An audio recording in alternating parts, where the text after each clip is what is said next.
The Indian evidence act 1872 1872। इससे काफ़ी question AIB में और एपीओ के एग्जामिनेशन में पूछे जाते हैं। भारतीय साक्ष्य अधिनियम से कुल 10 प्रश्न पूछे जाते हैं।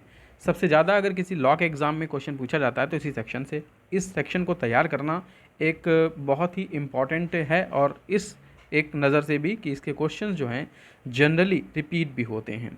तो चलिए बिना किसी फर्दर डिले के स्टार्ट करते हैं कि ऐसे कौन से क्वेश्चन हैं जो इन एग्ज़ाम्स के लिए इम्पॉर्टेंट हैं। फर्स्ट क्वेश्चन, पहला प्रश्न है कि भारतीय साक्ष्य अधिनियम लागू कब हुआ था। तो देखिए, भारतीय साक्ष्य अधिनियम के विषय में आपने सबने पढ़ रखा है। भारतीय साक्ष्य अधिनियम जो है 1872, हम सुनते हैं कि 1872 इसके साथ में जुड़ा हुआ वर्ड है, ये तो पता है, लेकिन लागू कब हुआ था एग्जैक्टली ये चीज़ अभी किसी को डेट जो है याद रखना भी ज़रूरी है। तो भारतीय साक्ष्य अधिनियम जो है 1 सितंबर 1872 को लागू हुआ था। इस अधिनियम को शुरुआती तौर पे उस समय के दौरान जम्मू कश्मीर राज्य को छोड़कर बाकी संपूर्ण भारत पर लागू किया गया था, लेकिन वर्तमान समय में यह जम्मू कश्मीर को भी कवर करता है। तो 1 सितंबर 1872 इस प्रश्न के लिए सही उत्तर होगा। नेक्स्ट क्वेश्चन देखते हैं कि भारतीय साक्ष्य अधिनियम लागू नहीं होता है तो किन परिस्थितियों में, किन जगहों पर, किन मामलों में यह लागू नहीं होता है। तो न्यायालय के समक्ष पेश किए गए शपथ पत्रों पर लागू नहीं होता, या फिर मध्यस्थीय यानी बिचौलिए जो लोग होते हैं उनमें उस कंडीशन में समक्ष उनकी कार्यवाही जो होती है उन पर लागू नहीं होता, या फिर ए बी दोनों पर, या न्यायालय के समक्ष न्यायिक कार्यवाहियों पर। तो धारा 1 की अगर हम लोग बात करें तो धारा 1 में इसके बारे में सब कुछ विस्तार से दिया हुआ है। धारा 1 के अनुसार क्या है कि संक्षिप्त नाम और प्रारंभ, इसका सब कुछ डिटेल में दिया है। लेकिन इस अधिनियम 1872 के बारे में और भी डिटेल दी गई है कि संपूर्ण भारत में यह लागू होगा सिवाय जम्मू कश्मीर को छोड़कर। लेकिन जैसा कि मैंने अभी बताया कि जम्मू कश्मीर भी अब इसमें सम्मिलित होता है, तो इसलिए अब उसके बाहर वो नहीं है। लेकिन शामिल कहाँ कहाँ होगा, यानी किन किन चीज़ों को इसमें शामिल किया जाएगा और किन को नहीं किया जाएगा, उस पर यह खास तौर पर जोर देकर कहा गया है। तो जो चीज़ें शामिल इसमें नहीं है, पहली, सेना के न्यायालय यानी सेना न्यायालय जो सेना के अधिनियम 1950 से संचालित होते हैं। दूसरा, इंडियन नेवी डिसिप्लिन एक्ट है जो 1934, इस पर भी ये लागू नहीं होते, यानी कि यह भी इसके बाहर रखा गया, एक्सक्लूड रखा गया इसे बाहर की तरफ।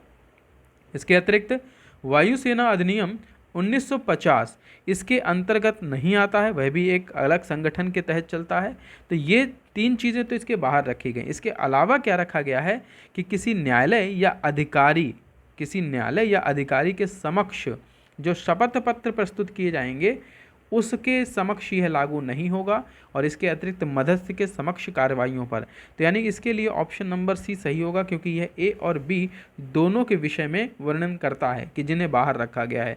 तो बड़ा ही इंपॉर्टेंट पॉइंट है, इन चीज़ों को चाहें तो आप नोट कर लें कि इंडियन जो नेवी है उसे यहाँ बाहर रखा गया, इससे सेना के न्यायालय इससे बाहर आते हैं, यानी कि यह उस पर लागू नहीं होता साक्ष्य अधिनियम। इसके अलावा वायुसेना का अधिनियम जो है यह भी इसके अंतर्गत नहीं आता है, और किसी न्यायालय के अधिकारी के समक्ष प्रस्तुत शपथ पत्र अथवा मध्यस्थ के यानी मध्यस्थता जिस समय होती है उसके समक्ष कार्रवाइयों पर भी लागू नहीं होता है।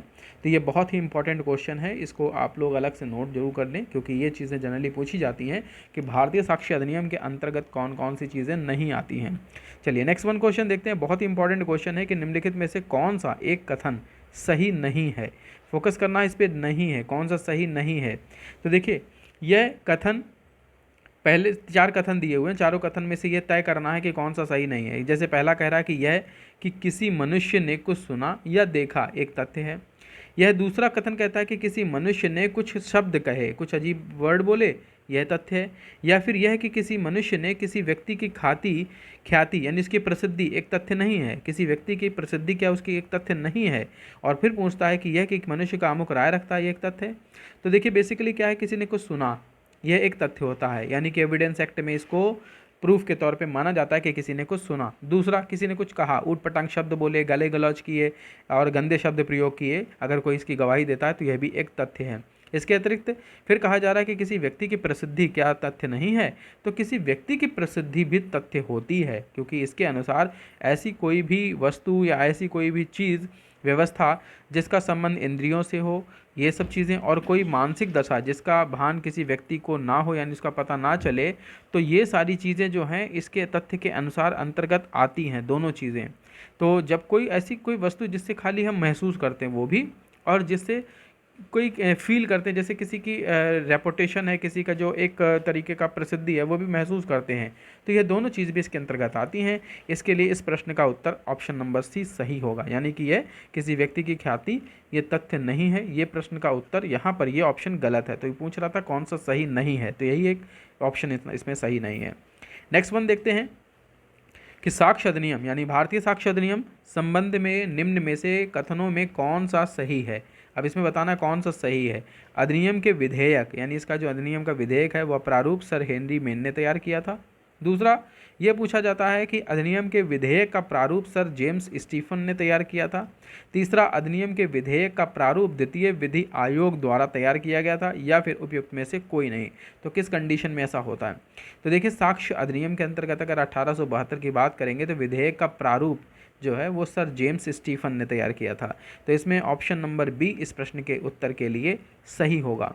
यहाँ पर ऑप्शन नंबर बी में लिखा सर जेम्स स्टीफन, इन्होंने भारतीय साक्ष्य अधिनियम का ड्राफ्टिंग तैयार किया था। तो ये चीज़ यहाँ पे हम लोग याद रखेंगे। And the next one question देखते हैं कि साक्ष्य अधिनियम किस प्रकार की विधि है, यानी कि ये कानून तो है लेकिन ये किस प्रकार का है। सारवान है, केवल प्राकृतिक है, या केवल प्रक्रियात्मक है, या फिर ए और सी दोनों है। ए और सी यानी कि डी ऑप्शन कहता है कि ए और सी दोनों है। इस तरीके से कि पूछी जा रही है इसमें।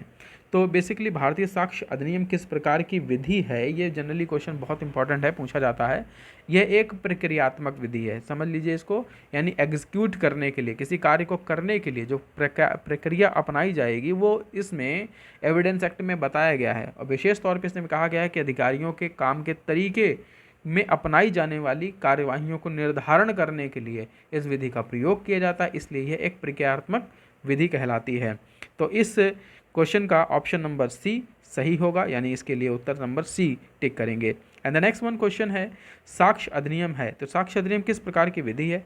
मूल विधि, प्रक्रिया संबंधी विधि, केवल प्राकृतिक विधि है, या फिर सभी चीज़ है। तो यहाँ पर ध्यान से समझ लें कि यहाँ पर साक्ष्य अधिनियम की प्रकृति पूछी जा रही है और अभी आपने पढ़ा ये प्रक्रियात्मक विधि है। तो एकदम उसकी को देख के तुरंत ये टिक कर देंगे कि हाँ ये प्रक्रियात्मक विधि है या प्रक्रिया केवल है। तो केवल प्राकृतिक विधि नहीं कहेंगे, ना ही मूल विधि और ना ही इसके लिए उपयुक्त सभी। तो केवल ऑप्शन नंबर बी इसके लिए सही होगा।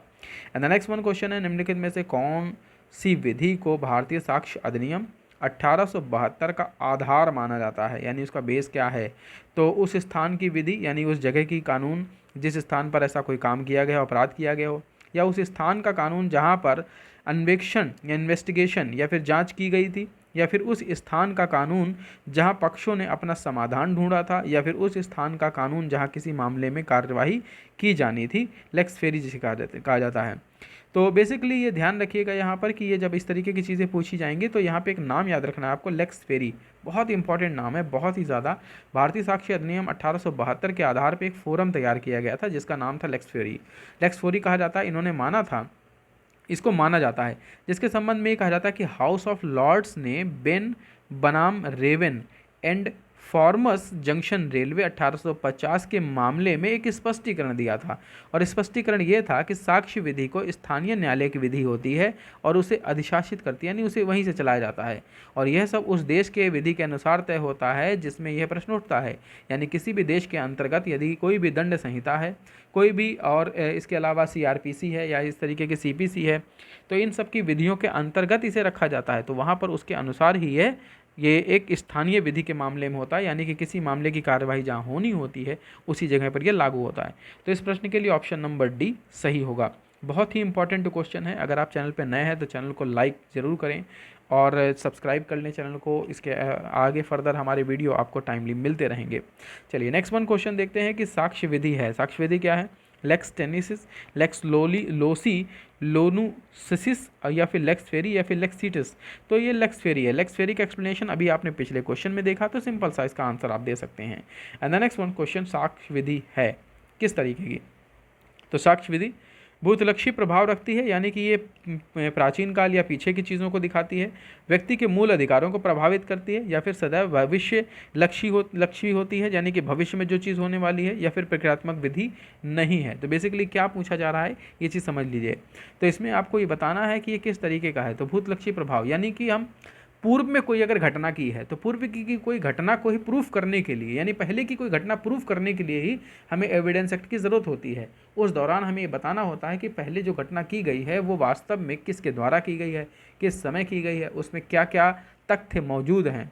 तो ये भूतलक्षी कहा जाएगा, यानी पूर्व में की हुई, पास्ट में एक घटना की प्रूफ करने के लिए। ये कभी भी जो है भविष्यलक्षी नहीं हो सकती, यानी फ्यूचर में नहीं हो सकती है, और किसी व्यक्ति के मूल अधिकारों को प्रभावित नहीं करती, क्योंकि कोई भी व्यक्ति जब अपराधी हो जाता है तो उसके कुछ मूल अधिकार अपने आप खत्म हो जाते हैं। यहाँ पर प्रक्रियात्मक विधि भी यह नहीं है का ऑप्शन दे रहा, तो वो भी इसके लिए नहीं होगा। Next one most important question है कि भारतीय साक्ष्य अधिनियम 1872 का उद्देश्य के अनुसार क्या है। तो साक्ष्य विधि की अगर बात की जाए, परिभाषा और संशोधित करना, साक्ष्य विधि का समेकन, परिभाषा या संशोधन करना, साक्ष्य विधि का प्रकटन, समेकन या फिर परिभाषा का समेकन करना, या फिर साक्ष्य विधि का प्रकटन, समेकन, परिभाषा और संशोधित करना। बेसिकली ये साक्ष्य अधिनियम किस प्रकार की है या इसका उद्देशिका क्या कहता है। तो देखिए, प्रत्येक अधिनियम जो भी होता है उसकी एक उद्देशिका होती है, उसमें कुछ ना कुछ उद्देश्य दिया होता है कि ये हम विधि क्यों बना रहे हैं, क्या रीज़न है इसके पीछे। तो इसमें भी उस उद्देशिका का उल्लेख किया गया है और इसके लिए अधिनियम अधिनियमित किया जाता है। इसमें साफ तौर पे कहा गया कि साक्ष्य विधि की उद्देशिका के अनुसार साक्ष्य विधि का समेकन, परिभाषा, संशोधन करना इस विधि का उद्देश्य है, यानी समाचीन है। तो बेसिकली इसमें समेकन, परिभाषा और संशोधन करना, यह तीनों चीज़ें इसके अंदर मौजूद होती हैं। तो ये ऑप्शन नंबर बी इसके लिए सही होगा। तो आई होप कि आज आपके इस वीडियो से आपको बहुत अच्छी एक नॉलेज मिली होगी। अगर आप एआईबी की या फिर एपीओ की तैयारी कर रहे हैं तो इस चैनल पे बने रहें, चैनल को सब्सक्राइब कर लें। इसके अलावा आप इंग्लिश सब्जेक्ट अगर आपको वीक है आपका और किसी एग्जामिनेशन के लिए उसको प्रिपरेशन कर रहे हैं, तैयारी कर रहे हैं, तो आपको इस चैनल पे वो भी पूरा फुल कंप्लीट वीडियो हर एक आपके सिलेबस के अकॉर्डिंग मिलेगा। तो चैनल को सब्सक्राइब कर लें बिना किसी फर्दर डिले के। और इस पेज का अगर आप पीडीएफ चाहते हैं तो हमें टेलीग्राम चैनल पे ज्वाइन करें, वहाँ पे आप इसका पीडीएफ फ्री डाउनलोड कर सकते हैं। एक ऐसे ही नए वीडियो के साथ नेक्स्ट सेक्शन में फिर मिलेंगे, तब तक के लिए स्टे हैप्पी, स्टे सेफ।